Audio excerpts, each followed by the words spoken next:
Je gagnais secrètement 500 000 $.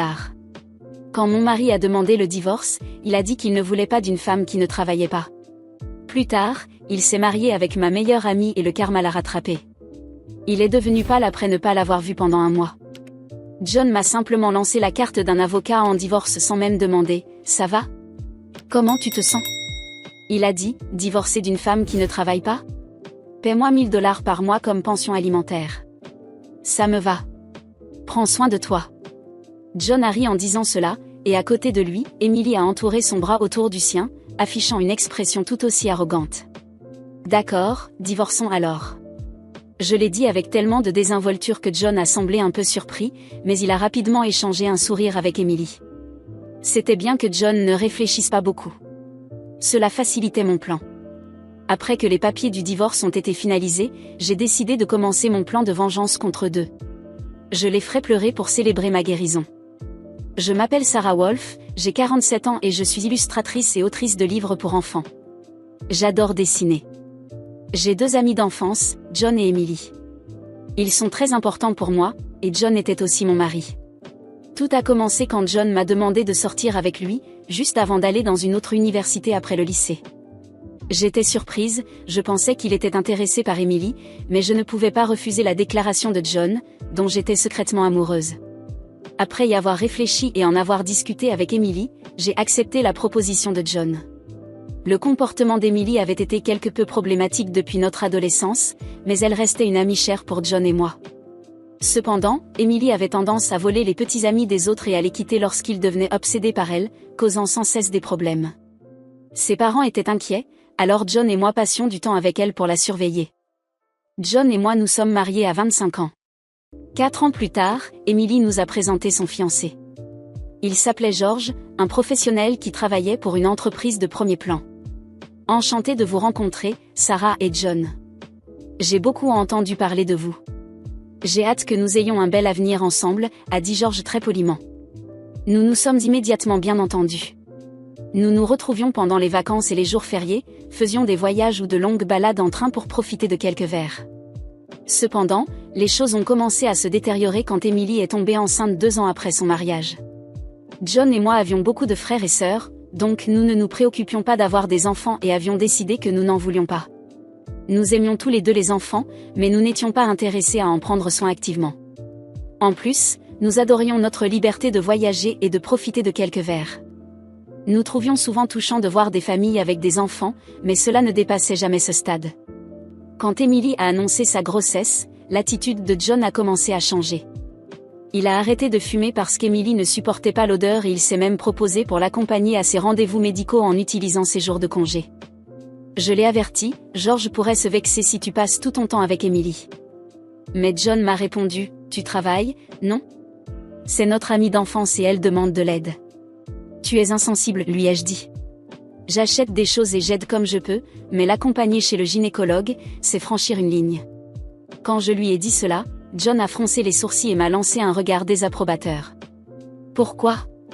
Parce qu'Emily le veut ? Non, elle dit qu'elle est anxieuse pour le rendez-vous.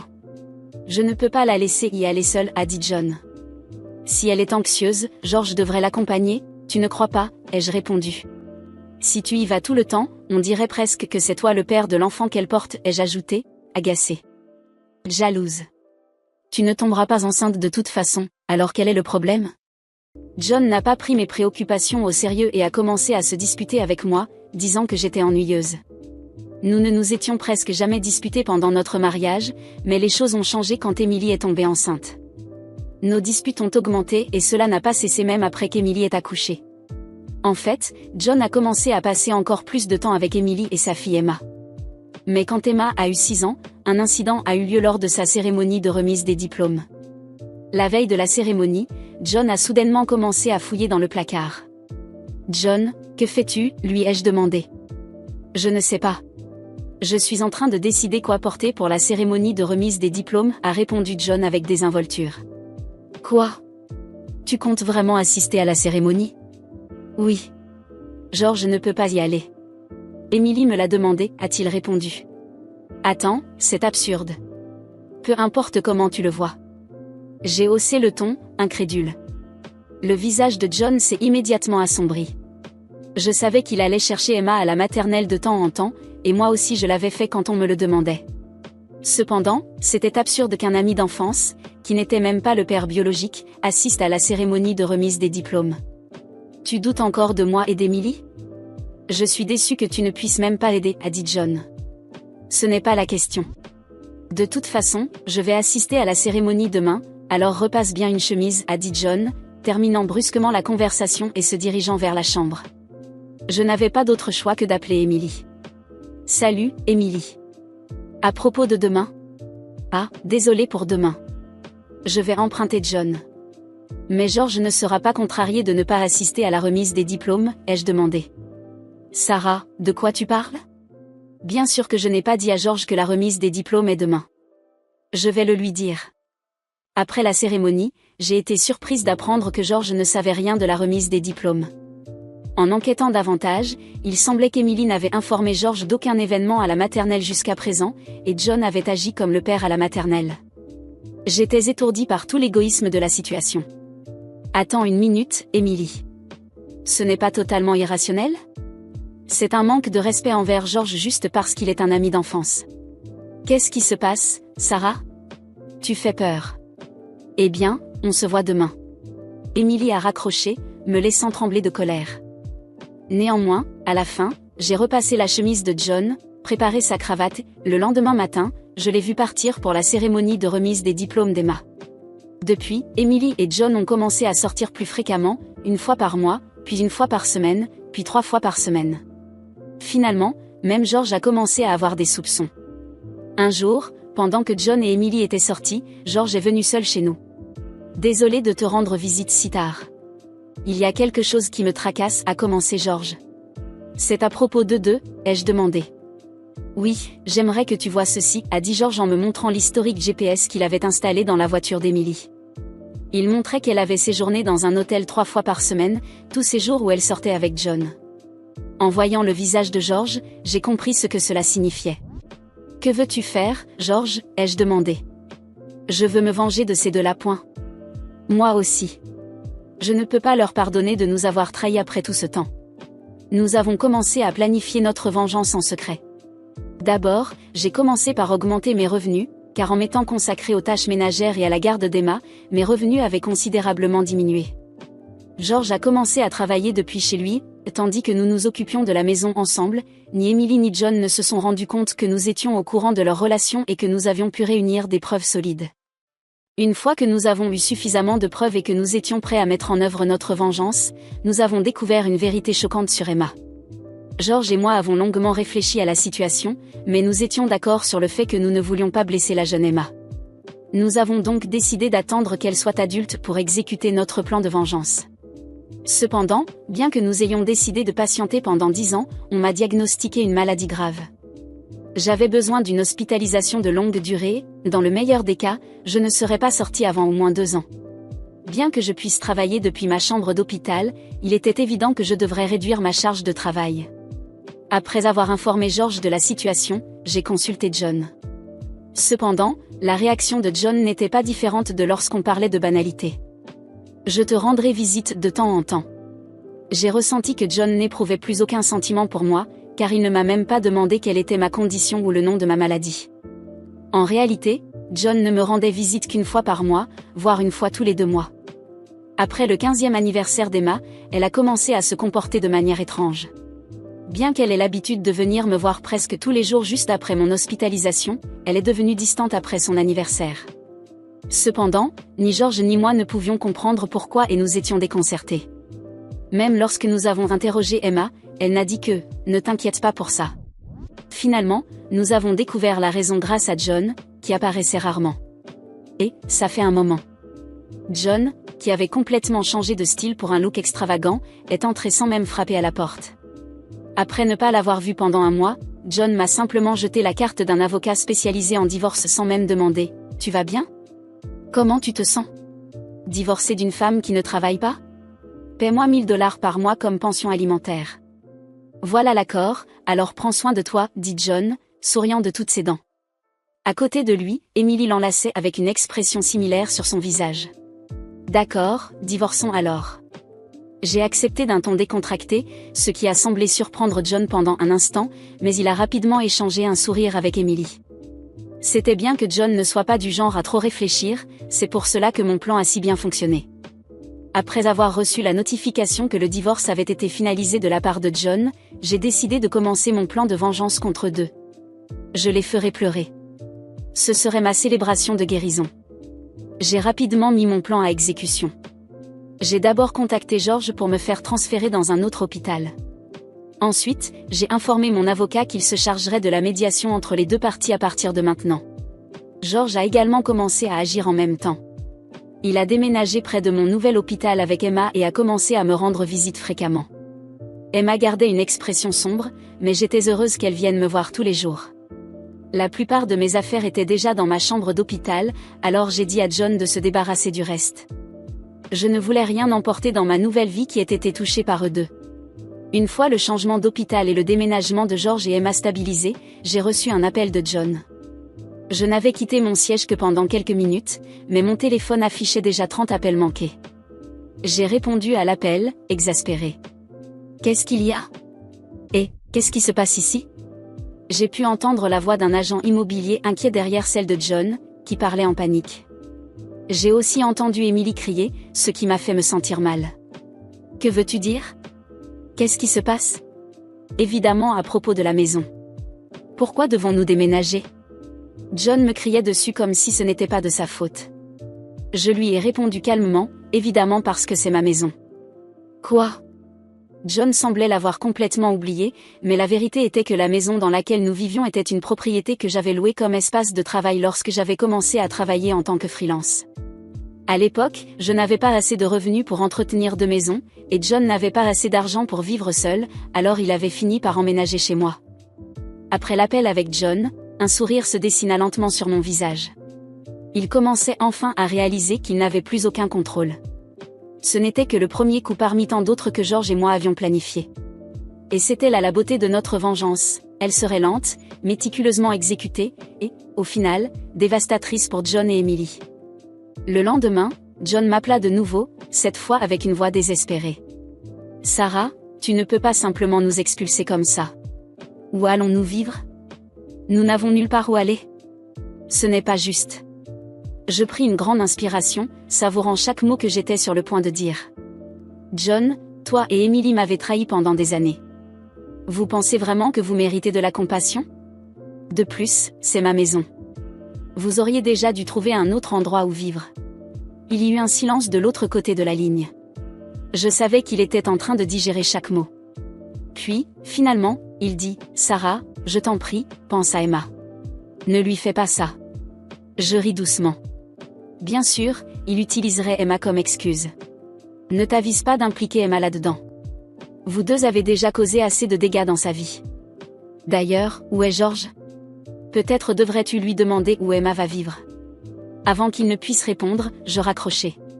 John ne savait pas encore que George avait déménagé avec Emma, mais il le découvrirait bientôt. George et moi avions planifié chaque détail pour qu'ils ressentent le poids des conséquences de leur choix. La prochaine partie du plan impliquait Emily, et cela serait particulièrement satisfaisant. Emily avait toujours été une femme vaniteuse, soucieuse de maintenir une image impeccable aux yeux de tous. Elle adorait être le centre de l'attention, et sa carrière d'influenceuse numérique en dépendait. Mais ce qu'elle ne savait pas, c'est que j'avais réuni une série de preuves contre elle, des photos compromettantes aux messages qu'elle avait échangés avec d'autres hommes, y compris pendant son affaire avec John. Et tout cela était sur le point d'être révélé au monde. Avec l'aide de George, qui avait accès à ses réseaux sociaux, j'ai commencé à diffuser ces informations lentement. D'abord, un email anonyme à certaines entreprises avec lesquelles elle avait des contrats de parrainage. Ensuite, quelques photos furent postées dans des groupes de potins en ligne. Il ne fallut pas longtemps pour que les marques commencent à rompre leur relation avec Emily. Ses abonnés, auparavant loyaux, la critiquaient maintenant, la traitant d'hypocrite et d'infidèle. Elle tenta de supprimer les publications et de démentir les rumeurs, mais les dégâts étaient déjà faits. Pendant ce temps, George s'occupait de sa partie. Il avait entamé le processus de divorce avec Emily, et comme il travaillait pour une grande entreprise, il avait les meilleurs avocats à sa disposition. Emily n'aurait rien une fois le divorce finalisé. La maison dans laquelle elle vivait avec John? Elle appartenait également à George. Bientôt, il n'aurait même plus de toit sur la tête. John, désespéré, tenta de me rendre visite à l'hôpital. Il apparut par surprise, avec une expression de panique que je n'avais jamais vue chez lui auparavant. « Sarah, s'il te plaît, pouvons-nous parler ? Je ne savais pas que cela irait si loin. Trouvons une solution. Je suis désolée pour tout. » Je le regardais, impassible. « Tu es désolé, John ? Maintenant tu le es ? Après m'avoir trahi avec Emily, après avoir jeté des années de mariage par pur égoïsme ? Je suis désolée, mais tes excuses arrivent trop tard. » Il se mit à genoux devant moi, des larmes coulant sur son visage. « S'il te plaît, Sarah. Je n'ai plus personne. Emily est ruinée, et moi, je ne sais pas quoi faire. » C'était la scène que j'avais imaginée tant de fois. John, l'homme arrogant que j'avais autrefois cru aimer, maintenant à mes pieds, me suppliant de lui pardonner. Et moi ? Je ne ressentais rien d'autre que de la satisfaction. « Lève-toi, John. C'est pathétique de te voir comme ça. » Mon ton était froid et contrôlé. « Tu mérites chaque seconde de ce qui t'arrive. Et sache que ce n'est pas encore fini. » Dans les jours qui suivirent, je continuai à observer de loin la vie de John et Emily s'effondrer. Ils perdirent leur maison, leur réputation, et finalement, l'un l'autre. Emily, sans argent et sans amis, fut obligée de retourner chez ses parents, qui étaient déjà fatigués de ses manipulations. John, quant à lui, était complètement seul. George s'assura qu'il ne garderait rien non plus lors du divorce. Pendant ce temps, ma guérison progressait lentement. Chaque visite de George et Emma à l'hôpital m'apportait un réconfort inattendu. Emma, bien qu'encore jeune, commença à s'ouvrir davantage à moi, et nos conversations devinrent l'un des rares moments de paix au milieu de la tempête. George et moi, qui n'étions initialement que des alliés dans la vengeance, nous rapprochâmes de plus en plus. Avec le temps, je réalisais que ce que je ressentais pour lui allait bien au-delà de la simple gratitude. Une nuit, alors que nous étions assis à l'hôpital, George prit ma main et me regarda dans les yeux. « Sarah, je ne peux pas imaginer comment j'aurais traversé tout cela sans toi. Et maintenant, je sens qu'il y a quelque chose de plus entre nous. » Je souris. « Moi aussi, George. » Dans les mois qui suivirent, George et moi commençâmes à construire une nouvelle vie ensemble. Quant à John et Emily ? Eh bien, la dernière nouvelle que j'ai eue, c'est que John vivait dans un petit appartement en location bon marché, loin de la vie confortable qu'il avait autrefois connue. Emily, isolée et sans perspective, semblait finalement récolter les fruits de ses actions. La vengeance fut douce, mais plus encore, j'avais trouvé quelque chose de bien plus précieux, la paix. Et aux côtés de George et d'Emma, je savais que mon avenir serait radieux, loin des ombres du passé qui m'avaient autrefois tourmenté. C'était la meilleure partie de la vengeance. J'avais gagné. Ils avaient tout perdu. Et moi ? J'avais gagné quelque chose qu'aucun d'eux ne pourrait jamais comprendre, une deuxième chance d'être heureuse. Les mois qui ont suivi ma vengeance contre John et Emily ont été une période de renaissance personnelle et professionnelle. Avec George à mes côtés, nous avons commencé à investir judicieusement l'argent que nous avions accumulé au fil des années. J'avais déjà une base financière solide grâce à mon travail d'illustratrice et d'auteur de livres pour enfants, mais avec les conseils et l'expertise de George dans le monde des affaires, nous avons réussi à nous développer encore plus. Nous avons investi dans l'immobilier, acheté des actions et même ouvert une petite entreprise de design numérique que j'avais toujours rêvé de créer. Rapidement, nos efforts ont commencé à porter leurs fruits. Nos finances ont cru de manière exponentielle, en quelques mois, nous vivions dans un confort que je n'aurais jamais imaginé. Ma santé, qui au départ semblait un obstacle, a commencé à s'améliorer. Les visites constantes à l'hôpital ont diminué, finalement, j'ai été autorisée à sortir. George et moi avons emménagé dans une maison spacieuse et moderne, entourée de jardins, avec suffisamment d'espace pour qu'Emma puisse jouer et grandir librement. Notre vie était paisible, remplie de voyages, de dîners avec des amis et d'une routine qui, pour beaucoup, représentait le summum du bonheur. Mais, comme on dit, la véritable paix est rarement éternelle. John et Emily, même après avoir détruit leur propre vie, ne pouvaient accepter que j'aie surmonté l'épreuve et prospéré. Ils ont commencé à répandre des rumeurs. D'abord, des chuchotements discrets dans de petits cercles sociaux, insinuant que j'avais volé de l'argent à John pendant notre mariage. Ensuite, ils ont commencé à parler mal de moi sur les réseaux sociaux, prétendant que j'avais manipulé George pour obtenir des avantages financiers et en déformant même les faits concernant notre longue amitié. Les attaques se sont intensifiées. Des personnes proches, qui me soutenaient autrefois, ont commencé à me poser des questions. Des commentaires sarcastiques et malveillants ont commencé à apparaître sous mes publications, et les murmures sont devenus des manchettes dans des groupes de commérage en ligne. Emily, toujours obsédée par son image publique, semblait déterminée à me faire passer pour la méchante, bien qu'elle savait parfaitement que tout ce que j'avais fait était une réponse juste à la trahison qu'elle et John m'avaient infligée. Au début, j'ai essayé d'ignorer. George me rassurait en me disant que ceux qui comptaient vraiment connaissaient la vérité. Mais les mensonges ont commencé à se propager plus rapidement que je ne l'imaginais. Des personnes que je n'avais pas vues depuis des années ont commencé à m'envoyer des messages pour me poser des questions sur les rumeurs, certains de mes clients ont commencé à se montrer plus réservés, et j'ai vite réalisé que le silence ne serait pas suffisant pour gérer la situation. C'est alors que j'ai décidé d'agir.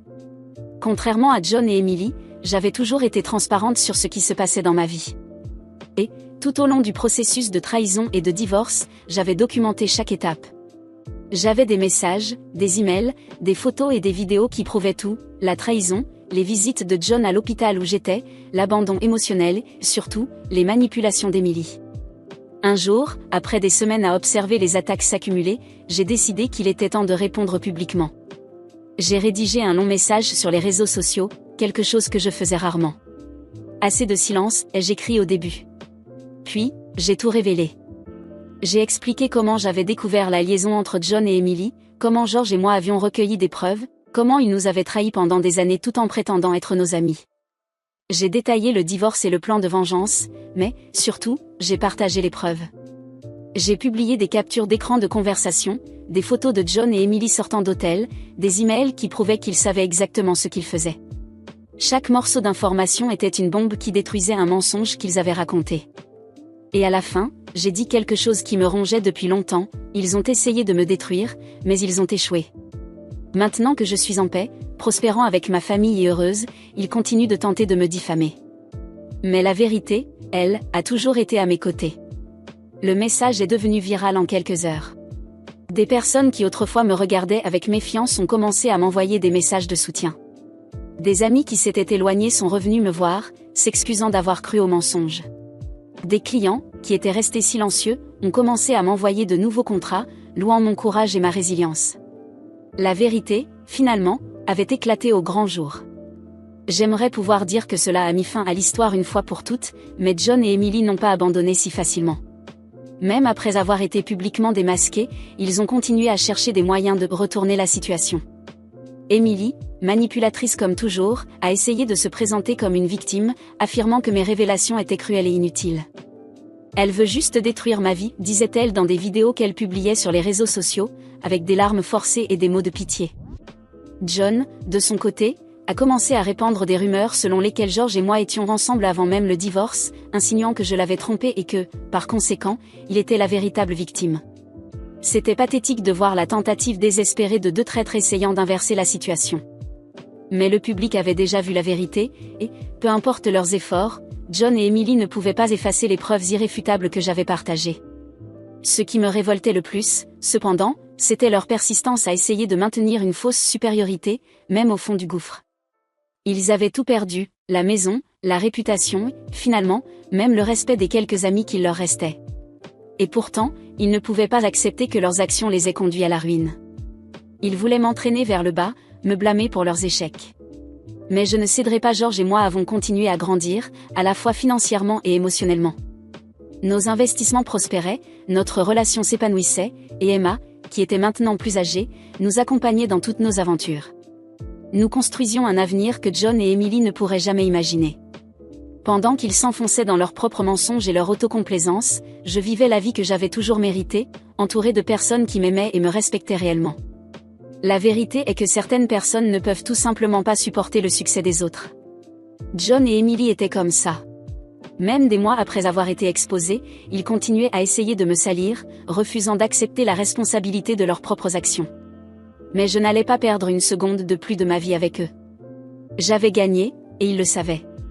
Au final, la plus grande punition pour John et Emily n'était pas ce que je leur avais fait, mais le fait que, peu importe ce qu'ils essayaient, j'avais continué à grandir et à vivre heureuse. Et cela, plus que toute autre chose, était quelque chose qu'ils ne pourraient jamais supporter.